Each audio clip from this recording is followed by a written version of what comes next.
Muy buen día, mi nombre es Melissa Ruiz Mendoza, alumna de segundo semestre Grupo D de la Facultad de Medicina de la Universidad Autónoma de Durango, Campus Los Mochis. A continuación les presentaré el proyecto final de la materia Bioquímica 2 impartida por nuestra docente Julieta Leiva Corral. Antes de empezar a explicar mi proyecto final, yo quería tocar un punto muy importante por el cual todos estamos pasando. En la actualidad estamos enfrentando una pandemia de enfermedad coronavirus 2019-2020. Sé que para cada uno de nosotros no es absolutamente nada fácil, pero quería decir que todos nosotros aportamos un granito de arena cuidándonos y quedándonos en casa. El mundo está atravesando situaciones difíciles, pero recuerden, aislados hoy para cuando nos volvamos a juntar no falte nadie. Bioquímica 2, proyecto final. Consiste en una explicación breve de trabajos de la sección de portafolio de evidencias en el transcurso de este semestre enero-junio, haciendo énfasis en un trabajo por cada parcial para dar a conocer más su importancia. Índice de los nombres de los trabajos realizados en cada parcial. Iniciamos el primer parcial observando un glosario que nos dejó la docente con terminología médica con la finalidad de asociarnos con unos conceptos relacionados con los temas que veríamos a continuación. A continuación, vemos un esquema de la degradación de los alimentos con la finalidad de ver la secuencia por medio de cómo trabaja nuestro cuerpo en la degradación de la ingesta de alimentos que obtenemos en nuestra dieta diaria. Este esquema nos da a conocer en qué parte específica se lleva a cabo la absorción en el tubo digestivo, viendo que el intestino delgado es donde principalmente se lleva a cabo la absorción de los nutrientes de los alimentos por su composición. Este esquema trata sobre los trastornos digestivos que son ocasionados por diferentes causas en cada paciente. En esta ocasión podemos observar detalladamente en qué parte del sistema digestivo se dan estos trastornos y el nombre de la enfermedad específica. A continuación les presentaré estos resúmenes sacados de unos artículos médicos que tratan sobre las afecciones digestivas más frecuentes en los pacientes, tanto problemas en específico en el sistema digestivo como sus tratamientos para dichas patologías o afecciones y síndromes relacionados con este tema. En estos esquemas vemos la importancia de la relación tanto del hígado como del páncreas, ya que la formación del glucógeno tiene que ser regulada para que no existan niveles ni altos ni bajos de azúcar en sangre y se mantengan en un nivel estable para no causar problemas relacionados con esto. Este esquema de glándulas endocrinas periféricas, también relacionado con los otros dos anteriores, nos muestra que la disminución y el aumento de glucosa en sangre puede ser regulada con glucagón e insulina llevado a cabo en hígado y en páncreas. En este trabajo la maestra nos pidió que realizáramos una tabla de los transportadores de glucosa, mejor conocidos como GLUTs. Haciendo énfasis en este trabajo, los GLUTs son una familia de proteínas de membrana que se ubican en la mayoría de las células. En la tabla podemos ver el número de aminoácidos que los conforman, cuántas isoformas tienen, su localización tisular, mencionando que el conocer en dónde se encuentran estos transportadores nos ayudará a saber qué es lo que transportan específicamente y qué enfermedades relacionadas con estos se pueden conocer.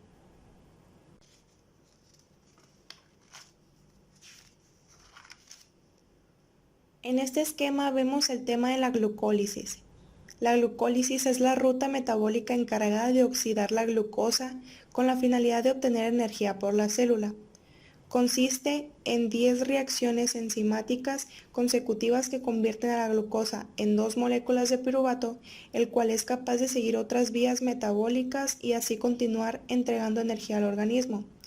Esta ruta se realiza tanto en ausencia como presencia de oxígeno. Sus dos fases es la preparativa y la fase productiva. La fase preparativa consume energía. una molécula de glucosa se convierte en 2 moléculas de gliceraldehído 3-fosfato y la otra fase, que es la productiva o de beneficio, produce energía.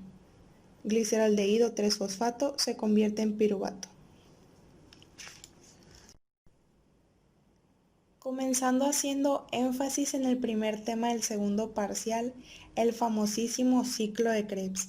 ¿Quién imaginaría que dicho tema mencionado desde un principio por compañeros de nuestra misma facultad, pero de semestres más arriba nos meterían miedo con este tema, el cual mencionaban que sería un dolor de cabeza poder trabajar con él, pero con la ayuda de nuestra docente fue todo lo contrario. Nos fue muy fácil de comprender y aprender. ¿Pero qué es el ciclo de Krebs? La docente nos pidió un resumen, el cual era para conocer sobre el tema. El ciclo de Krebs, también llamado el ciclo del ácido cítrico, es una ruta metabólica, es decir, una sucesión de reacciones químicas que forma parte de la respiración celular en todas las células aerobias, donde es liberada energía almacenada a través de la oxidación de acetilcoenzima A, derivado de carbohidratos, lípidos y proteínas en dióxido de carbono y energía química en forma de ATP. En la célula eucariota, el ciclo de Krebs se realiza en la matriz mitocondrial. A continuación vemos un esquema del ciclo de Krebs en donde podemos apreciar el número de reacciones que lo conforman, qué ingresa y qué sale y el nombre de cada una de las enzimas participantes.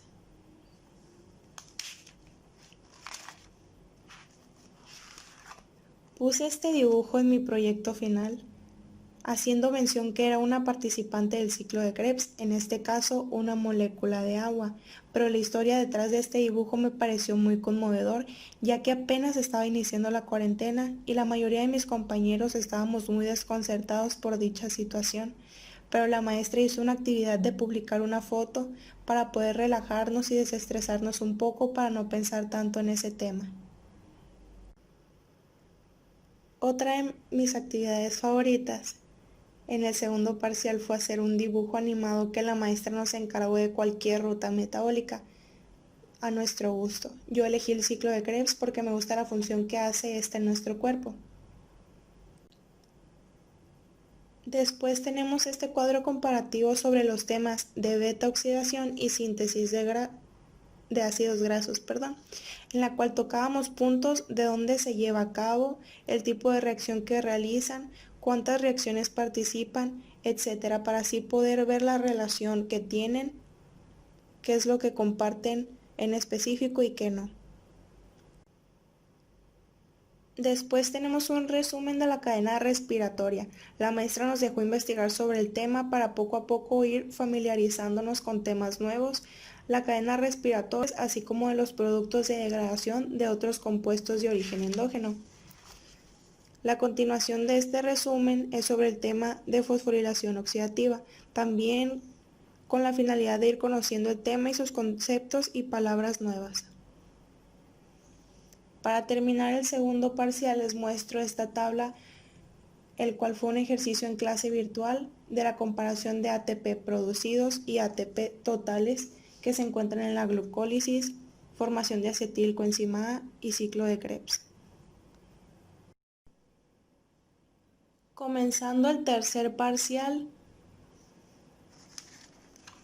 tenemos este enorme esquema, el cual me gusta mucho hacer énfasis, porque a simple vista podemos solamente ver que simple y sencillamente son 3 esquemas juntos, o muchos dirán que solamente son 3 hojas pegadas y ya, pero la realidad es que si ves más allá es impresionante cómo 3 vías metabólicas pueden tener un inicio, pero al final le ayudará o será continuación del inicio de la otra vía metabólica, para la cual con ayuda juntas el organismo de cada individuo trabajará de mejor y de correcta dosis diabética, el cual fue sacado de un artículo que nos mandó la maestra que mencionaba que la cetoacidosis diabética es una de las complicaciones de la diabetes mellitus tipo 1.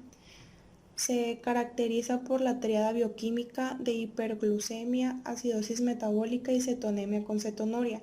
Todo esto para ir poco a poco familiarizándonos con estos temas. Después tenemos este esquema de la vía lipogénesis, el cual sabemos que este es el ciclo de Krebs, porque ya lo vimos anteriormente, pero hay algo nuevo. Podemos apreciar que el citrato participa fuera del ciclo de Krebs para dar continuación a la creación de ácidos grasos, finalmente triglicéridos.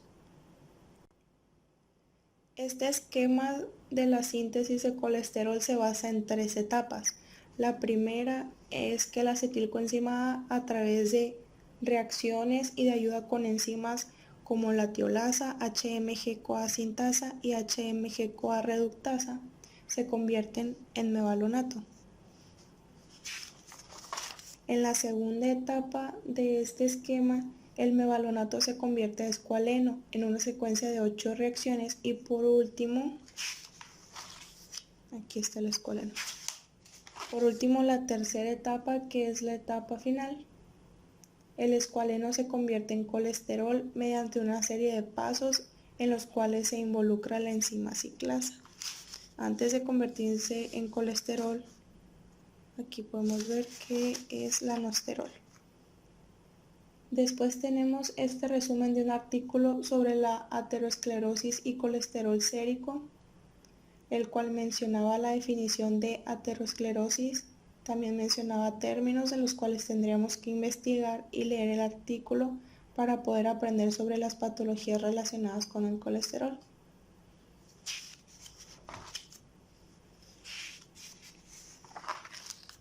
Del mismo tema, sacaríamos términos desconocidos para nosotros y los investigaríamos para ponernos al margen y realizar este glosario y estar más al pendiente y en conocimiento del tema ya leído.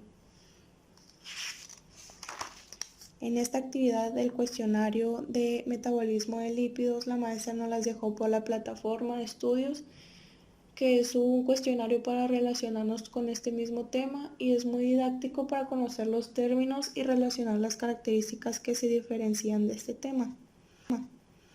Después podemos encontrar los esquemas de biosíntesis de aminoácidos.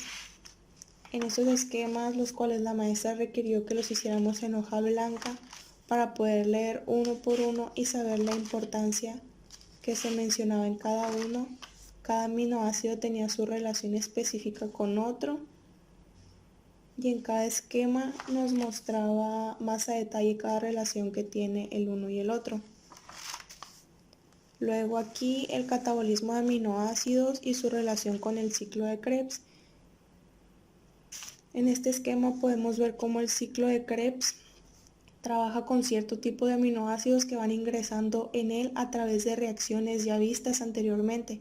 Por ejemplo, en el glutamato se encuentra arginina, glutamina, histidina, prolina y así sucesivamente con los colores relacionados de cada aminoácido y cómo ingresa. Estos esquemas a continuación de lipoproteínas, la función más que nada de las lipoproteínas plasmáticas es transportar moléculas lipídicas de unos órganos a otros en el medio acuoso del plasma. En el estado de ayuno normal, el plasma humano tiene 4 clases de lipoproteínas ya vistas. Los kilomicrones son lipoproteínas grandes con densidad extremadamente baja que transportan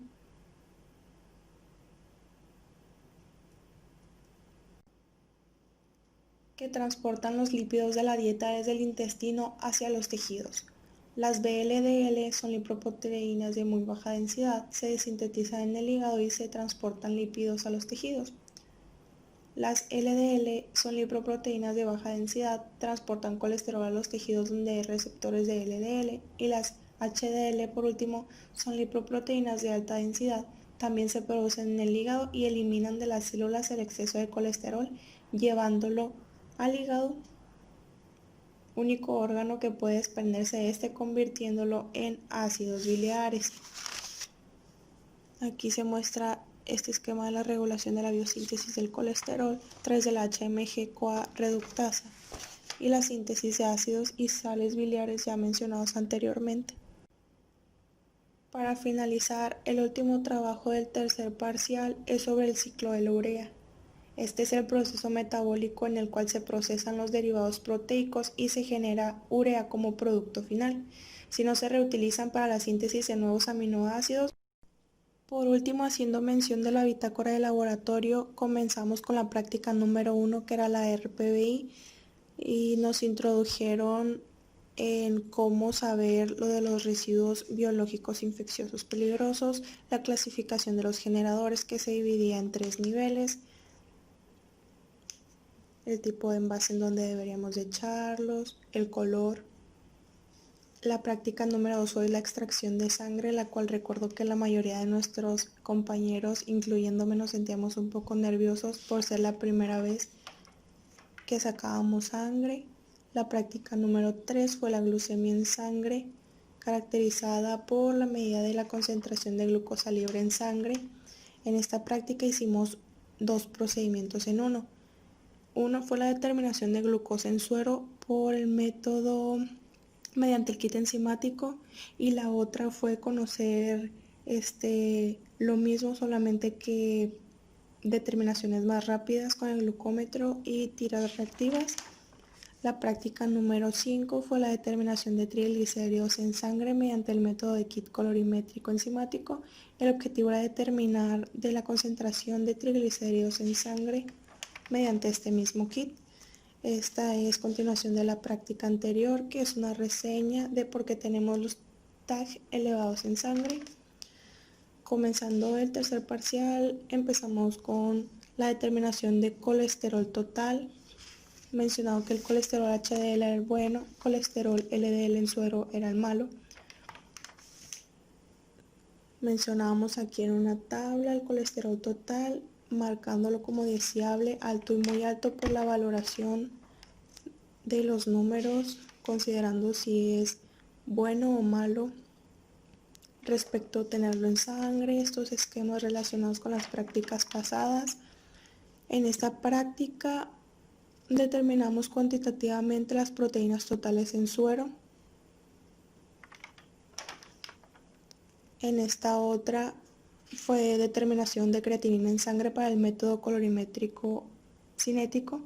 El objetivo era determinar la presencia de creatinina en el suero utilizando el kit colorimétrico.